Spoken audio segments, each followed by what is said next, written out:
I actually did a speech at a Catholic school, and one of the boys stood up and he said, "Aren't the people with mental health, aren't they the window lickers, like the short bus, the tart cart?"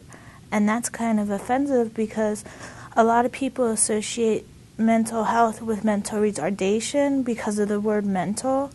They only see what they see on the media and the TV shows and movies, and there's never nothing positive about mental health like what we're doing now. I think this is great because it's a positive thing about mental health. Usually you see, someone shot up a school and he was depressed, and so then they see the negative side, when really your next door neighbor who's the nicest person could be having a mental health issue. You don't know.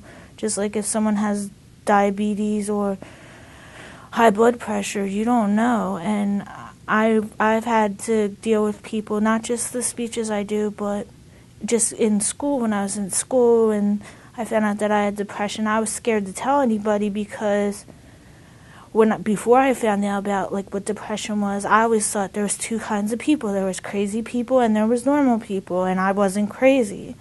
So because that's all that I was taught, like I didn't know any better. And then when I got meeting people through the mental health services, I realized that nobody is whatever quote unquote normal is. Everybody has their own issues, and yeah, mine just may be depression and anxiety, but that's just what makes Tina Tina. So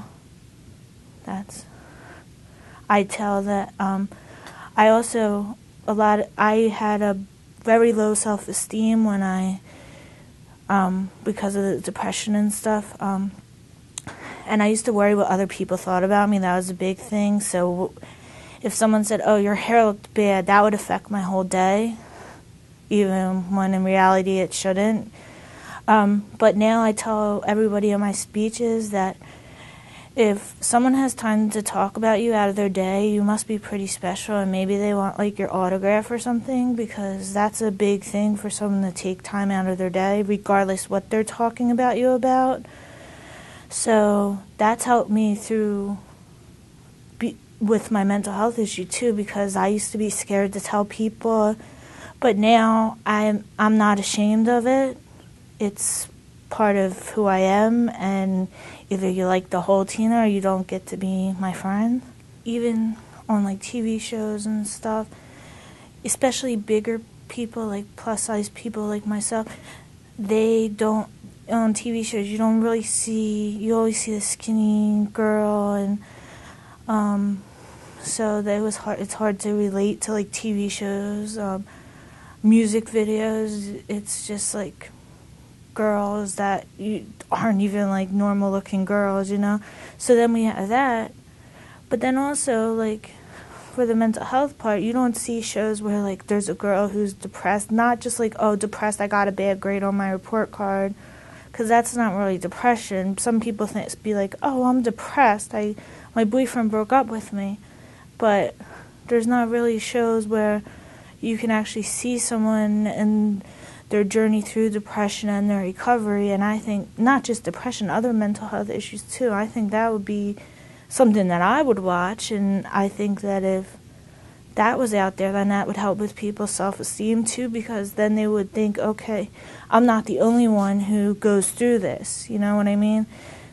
Yes, I've had both sides of the spectrum. I've had people that I've done the speeches for, and then I'll see them at a shopping store, and they'll be like, oh, thank you, you helped me.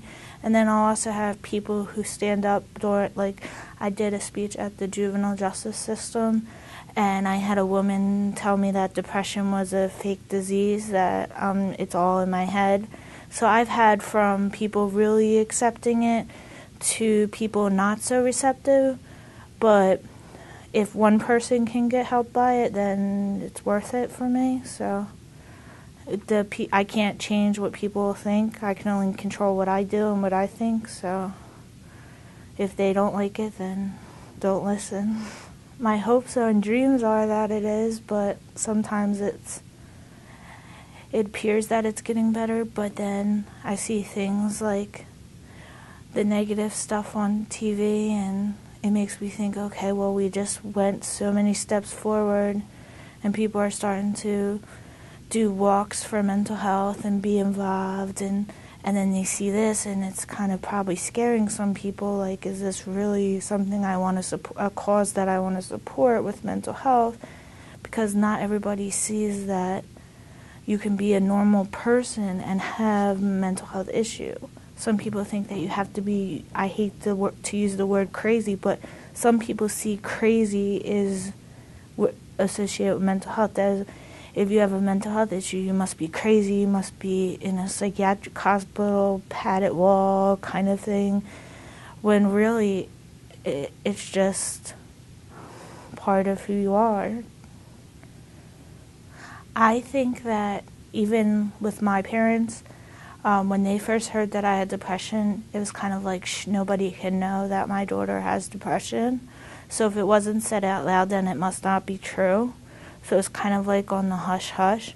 And then when we met the FSO, then they started to go to the family meetings and actually be like, okay, it's okay to have depression, you know. So now my family's open to it. I find that with the youth at the youth group too. A lot of them are like, oh, well, I can't talk to my family about it. But then once their family actually knows that there's a support system, then they start to open up. I also think that it's something that's taught, though, because I think that, like, our parents of youth today, maybe their parents didn't talk to them about mental health issues, or maybe they weren't, like, it was never discussed, so I don't really blame them, because you can't blame someone for something they learned. So I just try and reteach them. My life has changed dramatically. I was in a group home, and that was hard on my family. And so all the attention was always on Tina needs this, Tina needs that. But then when I got out of the group home and I started to get myself together, I tried to do for others. And then I started to do the youth group, and I started advocating. It was just a natural thing for me. I started to help the younger youth, and then they're more like a family than youth group now, because I have some of the youth call me if they feel like they can't talk to their parents, and they know that most of the stuff they tell me I won't tell their parents unless unless they say they're going to harm themselves or someone else. They know that I have to give that information up, but it's good for them because some of them don't even have brothers or sisters or anybody to talk to. So I'd rather, sometimes it can be annoying them calling me all the time, but just for them to know that they have that ear that I didn't have. So that's what I try and do. And I try and talk to them on Facebook. Like, I don't really like Facebook, but I try and talk to them on it. I try and go to the meetings every week just to, even though I'm 25 and it's really only till 21, I'm an adult helper, so like they know, okay, I'm an adult, but they know that they could still talk to me and I'm not going to judge them, and I think that's a big thing. I think that a family who's working for the recovery of someone who's suffering from a mental illness, I think that they're going through problems as well as the person with the mental illness, because it's not just that person who's going through, say, getting put in a group home. The whole family is feeling the effects of that. My dad used to say, every action has a reaction, and I used to be like, oh, you're just an old man, be quiet. Like, not really listen to him. But I never really thought into what he was saying until after I got out of the group home, and every action does have reaction, positive or negative. There's always a reaction. So I think that families are kind of, some of them go into like team meetings blind because they don't know some of the wording that, say, some CMO workers use or some other agencies. So they're like kind of like, they have some like sunglasses on or like blinders because they have no idea what's going on. So they're just hearing what the CMO worker's saying or another worker's saying, and they're agreeing with it. They may not know that that's the right thing for their child, but they know that their child's in trouble and they'll do anything to help their child.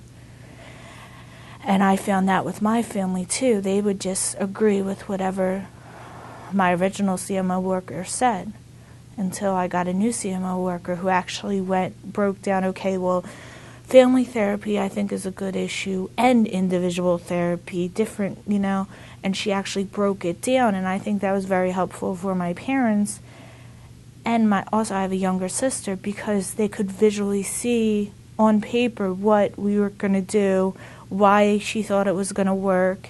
And I think that's more the road that we need to go. We need to have it mapped out, especially for someone who's just coming from a hospital to a treatment meeting or a treatment plan meeting. That's scary, not only for the person who's has the mental health issue, but for the whole family.